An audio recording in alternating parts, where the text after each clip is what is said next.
ഈ വിഷയത്തിൽ സർക്കാരിൻ്റെ ഉദ്ദേശശുദ്ധിയെ ഞാൻ സംശയിക്കുന്നില്ല. ലഹരി വേട്ട എന്നുള്ളത് സർക്കാർ ചെയ്യേണ്ടതാണ്. ലഹരി വിരുദ്ധ പ്രവർത്തനങ്ങളുമായി സർക്കാർ മുന്നോട്ട് പോകാൻ തീരുമാനിച്ചു. അതിനെ സർക്കാർ ആത്മാർത്ഥമായി ഇടപെട്ടു. റിപ്പോർട്ടർ TV അടക്കം ഒരു വലിയ ക്യാമ്പയിൻ സംഘടിപ്പിച്ചു. ആ ക്യാമ്പയിനിൽ തന്നെയാണ് നമ്മൾ നിൽക്കുന്നത്. അതിൻ്റെ പ്രധാനപ്പെട്ട കാരണങ്ങളിലൊന്ന് സിന്തറ്റിക് ഡ്രഗ്സിൻ്റെ അമിതമായിട്ടുള്ള ഉപയോഗം കേരളത്തിൽ കൂടുന്നതായും അതിന് ലഹരി വയലൻസിലേക്ക് അഥവാ അക്രമവാസനയെ പ്രോത്സാഹിപ്പിക്കുന്നതായിട്ടും എക്സൈസ് വകുപ്പ് തന്നെ കണ്ടെത്തിയിരുന്നു. 2025 പുലരുന്നത് തന്നെ ഒരു വലിയ അക്രമത്തിൻ്റെ വാർത്ത റിപ്പോർട്ട് ചെയ്തുകൊണ്ടാണല്ലോ. അത് അഫാൻ്റെ വാർത്തയുമായി വെഞ്ഞാറമൂട്ടിലെ വാർത്ത റിപ്പോർട്ട് ചെയ്തതിനെ തുടർന്നാണ്. ഈ പശ്ചാത്തലത്തിൽ ഒരു വലിയ ഞെട്ടിക്കുന്ന കണക്ക് വന്നു. 2025 ആദ്യത്തെ 63 കൊലപാതകങ്ങളിൽ 30 കൊലപാതകങ്ങളും സിന്തറ്റിക് ഡ്രഗ്സ് ഉപയോഗിച്ചവരാണ് അഥവാ മറ്റു ലഹരികൾ ഉപയോഗിച്ചവരാണ് നടത്തിയത് എന്നുള്ള ഞെട്ടിക്കുന്ന ഒരു കണ്ടെത്തലിലായിരുന്നു.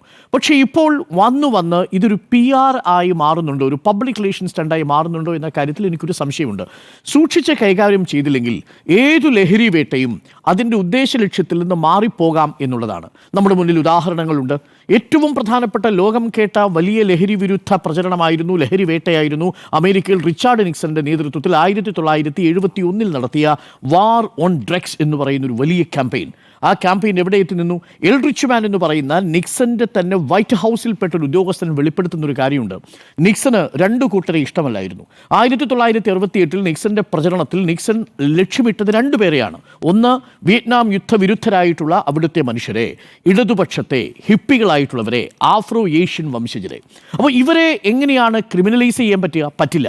നിങ്ങൾക്ക് യുദ്ധവിരുദ്ധരെ ക്രിമിനലൈസ് ചെയ്യാൻ കഴിയില്ല, ഹിപ്പികളെ ക്രിമിനലൈസ് ചെയ്യാൻ കഴിയില്ല, കറുത്ത വർഗ്ഗക്കാരെ ക്രിമിനലൈസ് ചെയ്യാൻ കഴിയില്ല. അപ്പോൾ സ്വാഭാവികമായും നിക്സൺ 1971 ഇവരെ ക്രിമിനലൈസ് ചെയ്യുക എന്ന ഉദ്ദേശത്തോടു കൂടിയാണ് ഒരു വലിയ ലഹരി വിരുദ്ധ ക്യാമ്പയിൻ സ്റ്റാർട്ട് ചെയ്യുന്നത്. നോക്കൂ, ലോകം കണ്ട ഏറ്റവും വലിയ ലഹരി വിരുദ്ധ ക്യാമ്പയിന് പിന്നിൽ ഒരു വംശീയ വേട്ടയുടെ ചരിത്രമുണ്ടായിരുന്നുവെന്ന് 1971 റിച്ചാർഡ് നിക്സൺ നേതൃത്വം നൽകിയ അമേരിക്കയിലെ വാർ ഓൺ ഡ്രഗ്സ് ക്യാമ്പയിൻ പറയുന്നു. അമേരിക്ക മാത്രമായിട്ട് നിന്നില്ല കേട്ടോ. കേരളത്തിലടക്കം ഹെറോയിനും കഞ്ചാവും മെരിജുവാനയും ക്രിമിനലൈസ് ചെയ്തതോടുകൂടി എന്താ സംഭവിച്ചത്? ഇതിൻ്റെ ഭാഗമായി 53% ആഫ്രോ ഏഷ്യൻസ് ആണ് അമേരിക്കൻ ജയിലുകളിൽ നിറഞ്ഞു കവിഞ്ഞത്. അവിടെയുള്ള ഹിപ്പികൾ, ഇടതുപക്ഷക്കാർ, ഇവരെയാണ് നിക്സൺ പിന്നീട് ലക്ഷ്യമിടുന്നത്. ഇതൊരു സമ്പൂർണ്ണ പരാജയമായിരുന്നു എന്ന വിലയിരുത്തലാണ് 20ാം നൂറ്റാണ്ടിൻ്റെ തുടക്കമാകുമ്പോഴേക്കും ഈ വാർ ഓൺ ഡ്രഗ്സ് ക്യാമ്പയിൻ പിൻവലിക്കേണ്ടി വരുന്ന സാഹചര്യം ഉണ്ടാകുന്നത്. ഇന്ന് അതേ അമേരിക്കയിൽ 24 സംസ്ഥാനങ്ങളിൽ മേരിജുവാന ലീഗലൈസ്ഡ് ആണ് എന്നുള്ളതാണ്. 15 രാജ്യങ്ങളിലാണ്, സ്പെയിൻ അടക്കം. ആദ്യം ഉറുഗ്വേയിലാണ്. ഉറുഗ്വേയിൽ അത് ഡീക്രിമിനലൈസ് ചെയ്തു മാത്രമല്ല ലീഗലൈസ് ചെയ്തു. സ്പെയിനിൽ 100 ഗ്രാം കഞ്ചാവ് കൈവശം വയ്ക്കുന്നതിന് തെറ്റില്ലാത്ത അവസ്ഥ വന്നു. പക്ഷേ അത് വിദേശികൾക്ക് ഉപയോഗിക്കാൻ കഴിയില്ല. അതേപോലെ ലക്സംബർഗിൽ ഇത് ലീഗലൈസ് ചെയ്യുന്ന സംവിധാനമുണ്ടായി. കാനഡ 2018 അത് ലീഗലൈസ് ചെയ്തു. 2024 ജർമ്മനിയിൽ അത് ലീഗലൈസ് ചെയ്തു. 15ഓളം രാജ്യങ്ങളിൽ, ഏഷ്യയിൽ തായ്ലൻഡാണ് ആദ്യമായിട്ട് കഞ്ചാവ് ലീഗലൈസ് ചെയ്യുന്നത്. വിൽക്കാൻ പറ്റില്ല. നിങ്ങൾക്ക് കോഫി ഷോപ്പുകളിൽ റിക്രിയേഷണൽ ഡ്രഗ്സ് എന്ന നിലയിൽ അത് ഉപയോഗിക്കാൻ പറ്റും. എന്തിനേറെ നമ്മുടെ ഇന്ത്യയിൽ ഉത്തർപ്രദേശിലാണ് ഈ സംഭവം നടന്നതെങ്കിൽ ഇതൊരു ഹോളി ഉത്സവ കാലത്താണ് നമ്മുടെ വേടൻ്റെ ഒരു പരിപാടിക്കിടയിൽ ഈ സബ്സ്റ്റൻസ് കണ്ടെത്തിയതെങ്കിൽ അത് പാലിൽ കലക്കിയാണ് കണ്ടെത്തിയിരിക്കുന്നതെങ്കിൽ അവിടെ ഒരു കേസല്ല, പ്രസാദമാണ്, ഭാങ്കാണ്. അവിടെ ഭാങ്കായിട്ട് ഉപയോഗിക്കുന്ന, മിൽക്ക് ഷേക്കിൽ ഉപയോഗിക്കുന്നതാണ് ഈ മേരിജുവാന. ഇതൊന്നും തരത്തിൽ കഞ്ചാവിൻ്റെ ഉപയോഗത്തെ ഏതെങ്കിലും തരത്തിൽ പ്രോത്സാഹിപ്പിക്കാനല്ല ഞാനിത് പറയുന്നത്. പക്ഷേ ഇത് ഒരു വംശീയ വേട്ടയിലേക്ക് പോകാനുള്ള സാധ്യത നമ്മൾ കാണേണ്ടതുണ്ട്. കാരണം ഇത് ഉപയോഗിക്കുന്ന ആളുകൾ, ആ ആളുകളെ മാത്രമല്ല ലക്ഷ്യമിടേണ്ടത്, ഇതിൻ്റെ സോഴ്സാണ് യഥാർത്ഥത്തിലുള്ള വിഷയം. ആ സോഴ്സിലേക്ക് നമ്മൾ പോകാതിരിക്കുമ്പോഴാണ് ഇതൊരു PR സ്റ്റണ്ടായിട്ട് മാത്രം മാറുക. നോക്കൂ, ഏറ്റവും ഒടുവിൽ കഴിഞ്ഞ 2 ദിവസം നമ്മൾ തന്നെ വലിയ വാർത്തയായി ഇത് കൈകാര്യം ചെയ്തു. കാരണം എന്താ? വലിയ വാർത്തയാണ്. 3 സംവിധായകരെ എക്സൈസിൻ്റെ ചോദ്യമുനയിൽ നിർത്തിയിരിക്കുക. സൂപ്പർ ഹിറ്റ് സിനിമകൾ സമ്മാനിച്ച യുവ സംവിധായകരാണ്. ഒന്ന് ഖാലിദ് റഹ്മാൻ, മറ്റൊന്ന് അഷറഫ് ഹംസ, മറ്റൊന്ന് സമീർ താഹിർ. ഇവർ 3 പേരെയും എക്സൈസ് രാത്രി 2 മണി അവരുടെ ഫ്ലാറ്റ് വളഞ്ഞ് റെയ്ഡ് ചെയ്യുന്ന സമയത്ത് അതൊരു വലിയ വാർത്തയായി തീരും. നമ്മളത് കൈകാര്യം ചെയ്യുന്നു. പക്ഷേ ഒരിക്കലും നമ്മൾ ഈ കഞ്ചാവ് തുന്നിയിട്ട കുപ്പായം എന്ന് നമ്മൾ ഹെഡ്ലൈൻസ് പഠിക്കില്ല. കാരണം അത് ആ മനുഷ്യനോട് ചെയ്തിരിക്കുന്ന ഏറ്റവും വലിയ അനീതിയാണ് എന്നതാണ് എൻ്റെ പക്ഷം.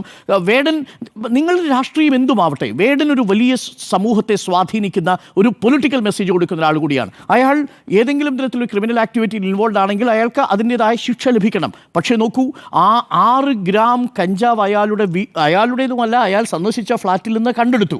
9 പേരാണ് മൊത്തം കൂടി. നമ്മളൊന്ന് ഡിവൈഡ് ചെയ്ത് നോക്കിയാൽ 6 ഗ്രാം ഡിവൈഡഡ് ബൈ 9 എത്രയാണ് എന്ന് നോക്കൂ. നമ്മുടെ രാജ്യത്തെ NDPS ആക്ട് പറയുന്നത് എന്താ? 1 കിലോഗ്രാം വരെ ആണെങ്കിൽ അതിനെ സ്മോൾ ക്വാണ്ടിറ്റിയായും പരമാവധി 6 മാസം അല്ലെങ്കിൽ 10,000 രൂപ നിങ്ങൾക്ക് പിഴയൊടുക്കി കടന്നു പോകാവുന്ന ഒരു കേസാണ്. 1 കിലോഗ്രാം മുതൽ 20 കിലോഗ്രാം വരെ ആണെങ്കിൽ അത് മീഡിയമാണ്. 20 കിലോഗ്രാമിന് പുറത്താണെങ്കിൽ മാത്രമാണ് അത് 20 വർഷത്തോളം റിഗറസ് ഇംപ്രിസൺമെന്റിന് പോകുന്നത് കൊമേഴ്സ്യൽ ക്വാണ്ടിറ്റി. നോക്കൂ, 100 കണക്കിന് കിലോ കഞ്ചാവ് കേരളത്തിലേക്ക് ട്രാൻസ്പോർട്ട് ചെയ്യപ്പെടുന്നുണ്ട്. എവിടെ നിന്നാണ് പ്രധാനമായിട്ടും വരുന്നത്? ഒഡീഷയിൽ നിന്ന്, ആന്ധ്രാപ്രദേശിൽ നിന്ന്, തെലങ്കാനയിൽ നിന്ന്. അതേസമയം മെറ്റാഫിറ്റമിനും MDMA അടക്കമുള്ള മാരകമായ സിന്തറ്റിക് ഡ്രഗ്സ് വരുന്നത് എവിടെ നിന്നാണ്? ബംഗളൂരുവിൽ നിന്ന്, ഗോവയിൽ നിന്ന്. ഈ റൂട്ടിനെ കൃത്യമായി പിന്തുടർന്ന് പിടിച്ച് ആ സോഴ്സ് എന്നേക്കുമായി അവസാനിപ്പിക്കുന്നതിന് പകരം ഈ 1.5 ഗ്രാം കഞ്ചാവ് 9 പേർ 6 ഗ്രാം കഞ്ചാവ് പിടികൂടി ഉപയോഗിച്ചു എന്നത് പിടികൂടി എന്ന രീതിയിലേക്ക് ആ വാർത്ത പോകുമ്പോൾ അതിൻ്റെ ഉദ്ദേശശുദ്ധിയിൽ നിന്നത് മാറുകയും അത് കേവലം ഒരു PR ആക്ടിവിറ്റി ആയിട്ട് മാറുകയും ഇതാ ഇവിടെ എക്സൈസ് സജീവമാണ്, ഇവിടെ ഇതാ ഈ വേട്ട സജീവമാണ് എന്ന തോന്നലുണ്ടാക്കുകയും ചെയ്തു. പിടിക്കരുതെന്നല്ല ഞാൻ ഈ പറഞ്ഞത്. പക്ഷേ അതുമായി ബന്ധപ്പെട്ട് പോകുമ്പോൾ ഇപ്പോൾ പുതിയ കേസ് ചാർജ് ചെയ്യാൻ പോവുക. വീട്ടിൽ നിന്ന് വടിവാളും വാക്കത്തിയും കണ്ടെത്തിയിരിക്കുന്നത്. ഫ്ലാറ്റിൽ പിന്നെ വാക്കത്തി അല്ലാതെ വേറെന്താ വയ്ക്കുക? നമ്മുടെ വീട്ടിൽ വന്നാൽ കാണുമല്ലോ മാരകായുധങ്ങൾ. ഒന്ന് കോടാലി, വീട്ടിൽ തേങ്ങ പൊതിക്കാൻ വെച്ചിരിക്കുന്ന വാക്കത്തി. അപ്പോൾ ഇതിനകത്ത് ഈ ഖാലിദ് റഹ്മാൻ ആയാലും അഷ്റഫ് ഹംസ ആയാലും സമീർ താഹിർ ആയാലും ഏതെങ്കിലും ഒരു ക്രിമിനൽ കേസിൽ ഇൻവോൾവ് അല്ല എന്നുള്ളതാണ്. അപ്പോൾ ഏതെങ്കിലും തരത്തിൽ നിങ്ങൾ ഈ കേസ് വരുന്ന സാഹചര്യം കൂടി നമ്മൾ നോക്കണം. 3 ദിവസങ്ങൾക്ക് മുമ്പ് കുടപ്പന എനിക്ക് തോന്നുന്നു കനകക്കുന്നിൽ വെച്ച് വേടൻ്റെ ഒരു വലിയ പ്രോഗ്രാം നടന്നു. വലിയ റാപ്പ് പ്രോഗ്രാമാണ്. ആ റാപ്പ് പ്രോഗ്രാമിൽ വലിയ രീതിയിലുള്ള ജനപങ്കാളിത്തം ഉണ്ടായിരുന്നു. ഈ 2K കിഡ്സ് എന്ന് പറയുന്ന ആളുകളുണ്ടല്ലോ, നമ്മൾ പൊതുവെ രാഷ്ട്രീയവാദികൾ എന്നൊക്കെ പറയുന്ന തലമുറ ഈ വേടൻ്റെ പാട്ട് കേൾക്കാൻ വരികയും അതിൽ അടിച്ചമർത്തപ്പെട്ടവൻ്റെ വോയിസ് ഉണ്ടെന്ന് മനസ്സിലാക്കുകയും ചെയ്തു. വേടൻ തന്നെ വന്ന് പറയുന്നുണ്ട് സിന്തറ്റിക് ഡ്രഗ്സ് നിങ്ങൾ ഉപയോഗിക്കരുത് എന്ന് പറഞ്ഞുകൊണ്ടാണ് തുടങ്ങുന്നത്. സ്വാഭാവികമായും അയാളത് ഉപയോഗിച്ചിട്ടുണ്ടാവാം, അയാളത് സമ്മതിച്ചിട്ടുണ്ടാവാം. അതിന് ഈ പറയുന്ന 6 മാസമോ അതല്ലെങ്കിൽ 10,000 രൂപയോ ഇനി അയാൾ ഏതെങ്കിലും തരത്തിൽ അഡിക്റ്റ് ആണെങ്കിൽ ലഹരി വിരുദ്ധ കേന്ദ്രത്തിലോ പോകേണ്ടതുണ്ട്. പക്ഷേ കഞ്ചാവ് തുന്നിയിട്ട കുപ്പായം എന്ന് എഴുതിക്കാൻ തക്ക രീതിയിൽ ഒരു PR എക്സസൈസിന് വേണ്ടി ആ കാര്യം വഴിതെറ്റി പോകരുത്. അങ്ങനെ വഴിതെറ്റിപ്പോയാൽ പണ്ട് ലഹരിക്കെതിരെയുള്ള വേട്ട ചാരായ നിരോധനത്തിലും അതേപോലെ മദ്യനിരോധനത്തിലും ബിയർ പാർലറുകളിലേക്കും പോയതുപോലെ ആയിത്തീരും. യഥാർത്ഥത്തിലുള്ള പ്രശ്നം സിന്തറ്റിക് ഡ്രഗ്സിൻ്റെ വരവിനെ കൃത്യമായിട്ടും നിരീക്ഷിക്കുക എന്നുള്ളതാണ്. ഇതടക്കം ലഹരി മുക്തി നേടുക എന്നുള്ളത് വളരെ പ്രധാനപ്പെട്ട കാര്യമാണ്. അതിന് പാരലായിട്ടുള്ള ബോധവൽക്കരണം. ഏതു ലഹരിയും അപകടകരമാണ് എന്നത് നമ്മൾ ഉറപ്പിച്ചു തന്നെ പറയണം. പക്ഷെ അതേസമയം ഇതിൻ്റെ ഫോക്കസ് നഷ്ടപ്പെട്ടു പോയാൽ ഇതിന് പിന്നിലൊരു ചരിത്രമുണ്ട്. അതിൽ കുടുങ്ങിപ്പോവുകയാണെങ്കിൽ നമ്മുടെ ലക്ഷ്യം മാറിപ്പോകും, പ്രയോഗം മാറിപ്പോകും എന്നുള്ളതാണ്. ശ്രദ്ധിച്ച് കൈകാര്യം ചെയ്യേണ്ട വിഷയമാണ് ഇതെന്ന് മനസ്സിലാക്കുന്നു. വേടനല്ല ഇവിടുത്തെ പ്രധാനപ്പെട്ട പ്രശ്നം. വേടൻ ഇത് എത്തിച്ചു കൊടുത്തൊരു വലിയ നെറ്റ്വർക്ക് ഉണ്ട്.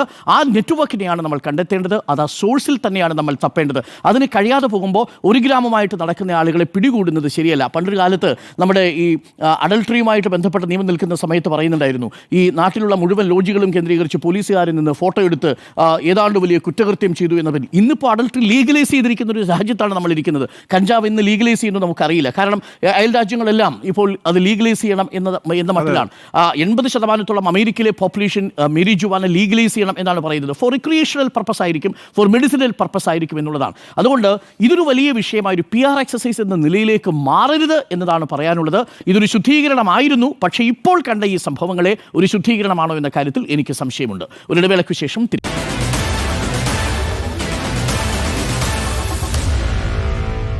Meet the editors.